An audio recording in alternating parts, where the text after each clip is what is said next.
Good morning, students. Welcome to the online classes of Shivaji Group of Institutions. Myself, Himanshu Gupta from Mathematics Department. तो बच्चों, जैसा कि मैंने आपको पिछले लेक्चर में निश्चित समाकलन का कॉन्सेप्ट और उसको किसी निश्चित समाकलन को कैसे हल करते हैं इसके बारे में बताया था। आज मैं आपको निश्चित समाकलनों के कुछ और उदाहरण बताने वाला हूँ। जैसे मैंने पहला सवाल लिया है, मान ज्ञात कीजिए इंटीग्रेशन dx अपॉन x। इस समाकलन का मुझे मान ज्ञात करना है कितनी लिमिट तक, 2 से 3 लिमिट लगी इसमें 2 से 3 तक। तो सबसे पहले क्या करेंगे, सबसे पहले इसे हम i के बराबर मान लेंगे। i का मतलब इंटीग्रेशन की वैल्यू dx अपॉन x। तो बच्चों ध्यान से समझे, क्या मैं dx अपॉन x को ऐसे नहीं लिख सकता हूँ, इंटीग्रेशन 2 से 3 इसको मैं लिख सकता हूँ 1/x dx, 1/x dx। तो अब मैं क्या पढ़ूंगा कि मुझे 1/x का समाकलन करना है x के सापेक्ष, dx लगा है कितनी सीमाओं तक, 2 से 3 तक। तो आपको मैंने पिछले वीडियो में जो बताया था वो बताया था कि किसी निश्चित समाकलन को कैसे हल करते हैं। सबसे पहले हम लिमिट को छोड़ देते हैं, ये सोचते हैं कि लिमिट को छोड़ने के बाद ये जो इंटीग्रेशन 1/x dx है ये किसका समाकलन होगा, मतलब 1/x का x के सापेक्ष समाकलन क्या होगा, निश्चित में। तो आपको पता होना चाहिए 1/x का x के सापेक्ष जब समाकलन करते थे तो log x आता था, log x। और इस log का बेस क्या होता है, e। कभी कभी e नहीं भी लगाया जाता है, अगर e नहीं लगाए तो भी बेस इसका e ही है। तो ये हुआ base e log x। Bracket बंद कर दिया, ब्रैकेट बंद करने के बाद दाएं तरफ वाले ब्रैकेट में नीचे की ओर निम्न सीमा रखते हैं। तो निम्न सीमा 2 है, और किसकी निम्न सीमा है, x की। तो x इक्वल 2 और ऊपर की ओर उच्च सीमा x इक्वल 3। तो इसको और सॉल्व करेंगे तो क्या बन रहा है, i बराबर, सबसे पहले ये जो बेस e log x है इसमें x की जगह 3 रखेंगे। तो बच्चों बेस e log 3 माइनस फिर x की जगह निम्न सीमा रखेंगे बेस e log में, बेस e log x में तो बेस e log 2। अब बच्चों ध्यान से देखिए, दोनों log के बेस समान है, मतलब आधार समान है। तो इस 3 को आप अगर बोले m तो इस 2 को बोले n। तो ध्यान से देखिए, बेस बराबर है, बेस बराबर है तो कोई दिक्कत नहीं है। अब आप ये सोचें तो बन रहा है log m minus log n, और log m minus log n का सूत्र होता है log के अंदर m अपॉन n। तो log के अंदर मतलब log के अंदर ब्रैकेट लगा लिया, m की जगह 3 अपॉन n की जगह 2, बेस इसका e बना रहेगा। तो ये इसका आंसर आ गया, base e log 3/2। Base e नहीं भी लगाया जाता है इंटीग्रेशन और डिफरेंशिएशन के चैप्टर में, तो आपको ये याद रखना है बेस ई होता है लॉग का।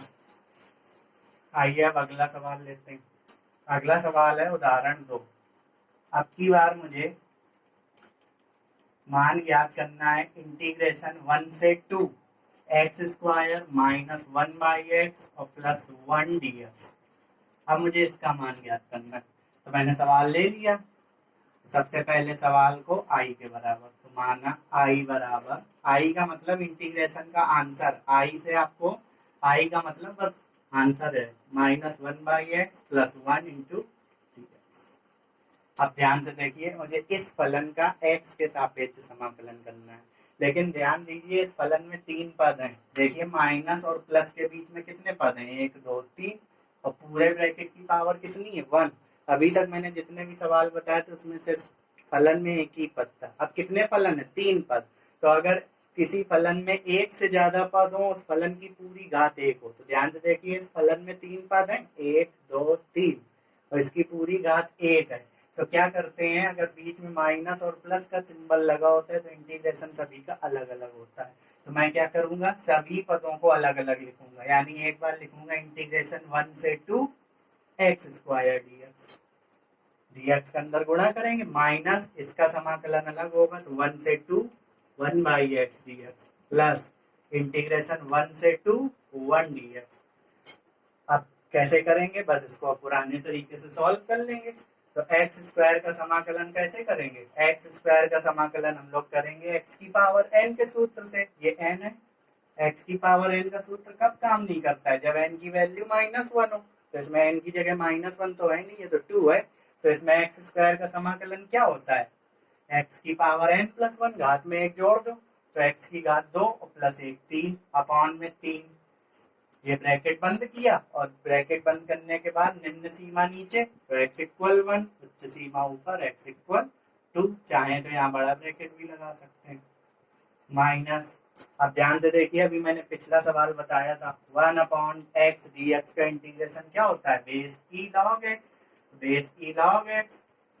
लिमिट अब लगाएंगे ब्रैकेट बंद करने के बाद तो x इक्वल 1 से x इक्वल 2 प्लस, और 1 dx का मतलब एक का समाकलन x के सापेक्ष, तो एक का समाकलन x के सापेक्ष करेंगे तो बच्चों आएगा x, मतलब एक का समाकलन किसी भी चर राशि के सापेक्ष किया जाए वही चर राशि आएगा। अगर इंटीग्रेशन 1 dy लिखा तो आंसर y, 1 dz लिखा तो आंसर z, तो इंटीग्रेशन 1 dx का आंसर क्या होगा x, x, और इसमें लिमिट लगाएंगे नीचे की ओर निम्न सीमा x इक्वल 2, x इक्वल 1 और ऊपर की ओर उच्च सीमा x इक्वल 2।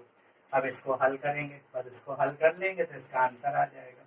तो सबसे पहले क्या करेंगे, इस फलन में x की जगह उच्च सीमा रखें, x की जगह उच्च सीमा 2, तो 2 का क्यूब 8 बटे 3 माइनस, फिर x की जगह निम्न सीमा रखेंगे इसमें, तो x की जगह 1, 1 का क्यूब 1 और बटे 3 का मतलब 3, तो 8/3 माइनस 1/3 माइनस, इसमें भी रखें बेस ई लॉग एक्स में x की जगह 1 तो बेस ई लॉग 2 माइनस बेस ई लॉग फिर x की जगह 1 प्लस, अब यहाँ पे रख चुके, अब इसमें आइए x ही है तो x की जगह सबसे पहले 2 रखेंगे तो 2 माइनस फिर x की जगह 1, बस इसको अब हल करेंगे तो 8/3 में 1/3 घटाएंगे बच्चों 7/3 माइनस, फिर से ध्यान दीजिए दोनों लॉग के बेस समान है और आधार बराबर है, 2 को m बोले, या एक काम कर सकते हैं log 1 का मान 0 होता है, log 1 का मान 0 रख देंगे तो सिर्फ बचेगा बेस ई log 2, तो माइनस बेस ई log 2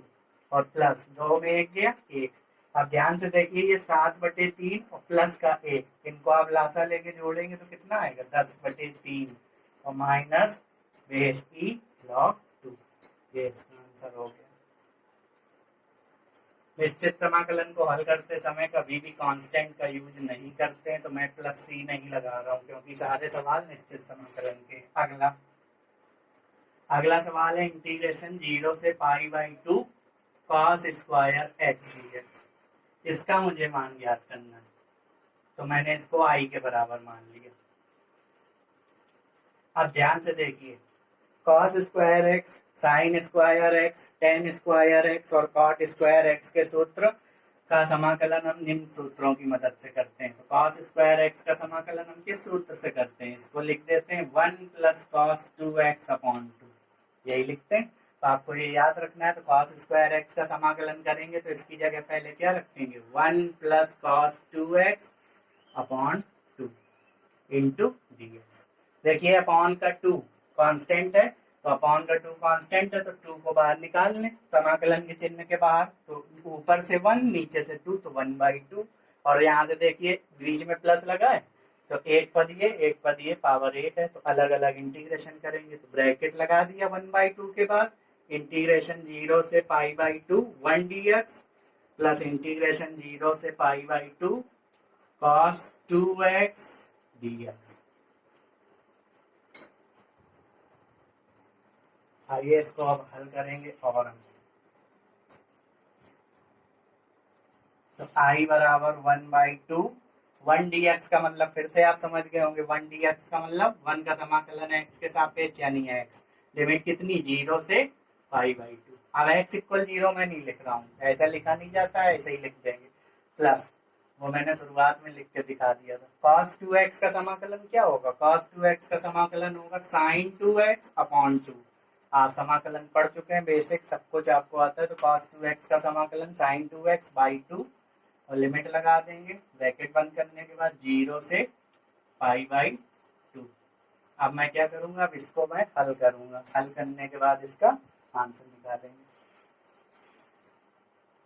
तो i इक्वल 1/2 हल करते हैं, मझले ब्रैकेट में सबसे पहले x की जगह उच्च सीमा π/2, π/2 माइनस फिर x की जगह निम्न सीमा 0 प्लस, प्लस लगा है मझले ब्रैकेट में रखिए सबसे पहले x की जगह π/2, तो जब यहाँ पे π/2 रखेंगे तो sin 2 इंटू π/2, 2 से 2 कैंसिल हो जाएगा, तो बचेगा साइन पाई अपॉन 2 माइनस, फिर 0 रखेंगे तो साइन 2 इंटू 0 का मतलब साइन 0 अपॉन 2 पाई, साइन पाई का मतलब साइन 180 अंश, साइन 180 अंश का मान क्या होता है 0, तो पाई बाई 2 माइनस 0 का मतलब पाई बाई 2 और प्लस ये हो जाएगा 0, 0 बाई 2 का मतलब 0 माइनस साइन 0 का मान भी 0 बाई 2 का मतलब 0, यानी ये पूरा पद हो जाएगा 0 और 1 बाई 2 इंटू इंटू है और पाई बाई 2 में 0 जोड़ेंगे तो पाई बाई 2, पाई बाई 2 का गुणा 1 बाई 2 में करेंगे तो आंसर कितना हो जाएगा पाई बाई 4। ये इस सवाल का उत्तर हो गया। अगला सवाल, अगला सवाल है इंटीग्रेशन 1 से √3 1 upon 1 plus x square dx। तो सबसे पहले से मैंने आई के बराबर माना, इसका भी मुझे मान ज्ञात करना है।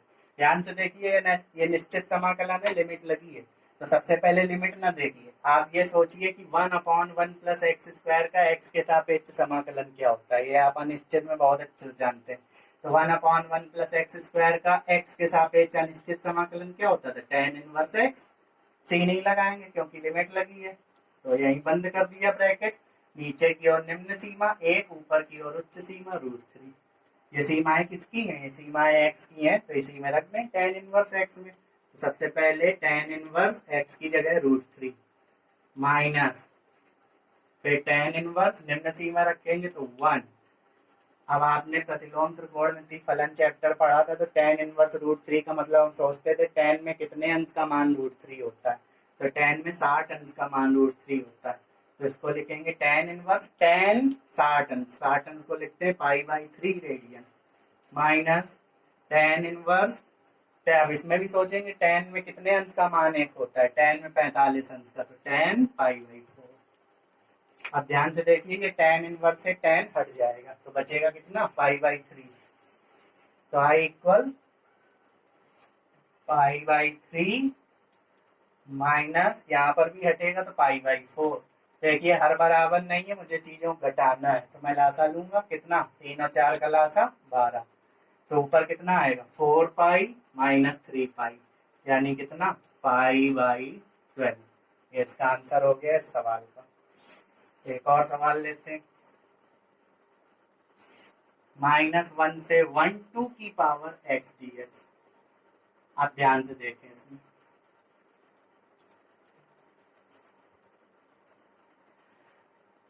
अब मुझे 2 की पावर x का समाकलन x के सापेक्ष करना है, कितनी सीमाओं तक, -1 से +1 तक। तो सबसे पहले सीमाओं के बारे में नहीं सोचेंगे, हम ये सोचेंगे कि 2 की पावर x का समाकलन x के सापेक्ष कैसे होगा।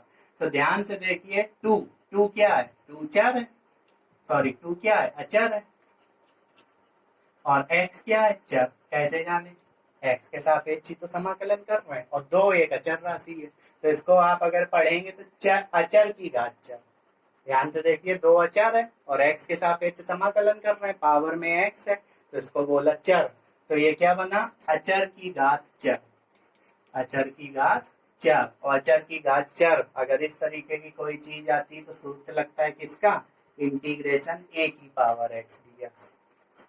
जब कभी अचर की घात चर जैसा कोई समाकलन होगा तो सूत्र लगेगा a की पावर x dx। क्या होता है, a की power x upon base e log a plus c। Plus c क्यों लगाया, क्योंकि इस समाकलन में सीमाएं नहीं है, यह अनिश्चित समाकलन है, लेकिन जब हम इसको हल करेंगे तो c का उपयोग नहीं करेंगे। तो ध्यान से देखिए, ये अचर है तो इस अचर को क्या मानेंगे, a मानेंगे, तो ये बन गया इंटीग्रेशन a की पावर x, इंटीग्रेशन a की पावर x dx। और बच्चों ये सूत्र कब बनता है x की पावर n dx, जब चर की घात अचर हो, जब चर की घात अचर हो तब सूत्र बनता है x की पावर n dx, और जब अचर की घात चर हो तब बनता है इंटीग्रेशन a की पावर x dx। तो ध्यान से देखिए, यहाँ पे a का काम क्या कर रहा है, 2, तो इंटीग्रेशन a की पावर x dx का सूत्र ये होता है। हम c को नहीं लेंगे इसमें क्योंकि निश्चित समाकलन कर रहे हैं, तो क्या करें, इस सूत्र में रख दें a की पावर x, तो 2 की पावर x, a की जगह 2 है, upon base e log a, a की जगह कितना, a की जगह 2 चल रहा है, और लिमिट कितनी, -1 से +1। अब ध्यान से देखिए, इसमें अब सीमाएं लगाएंगे तो सबसे पहले x की उच्च सीमा, x की उच्च सीमा 1, तो 2 की घात 1 बटे बेस की log 2, नीचे तो x है ही नहीं, माइनस, फिर माइनस लगा के x की निम्न सीमा, तो 2 की पावर -1 अपॉन बेस की log 2। बस इसको मुझे हल करना है। कैसे हल करेंगे, ध्यान से देखिए, हर बराबर है, हर बराबर है यानी अपॉन बेस ई log 2 सीधे लिख दे और ऊपर वाले अंशों को घटा दे, पहले अंश में दूसरा अंश घटाएंगे तो 2 की पावर 1 का मतलब 2 माइनस, और 2 की पावर -1 का मतलब 1/2, और 2 में 1/2 घटाएंगे यानी 2 में आधा घटाएंगे, कितना आ जाएगा 3/2 आएगा। एलसीएम लेंगे तो 3/2 और 2 के साथ हो जाएगा बेस की log। ये इस सवाल का भी आंसर हो गया। तो बच्चों, मैंने आज के लेक्चर में आपको निश्चित समाकलन पर आधारित कुछ और सवाल बताएं। Thank you.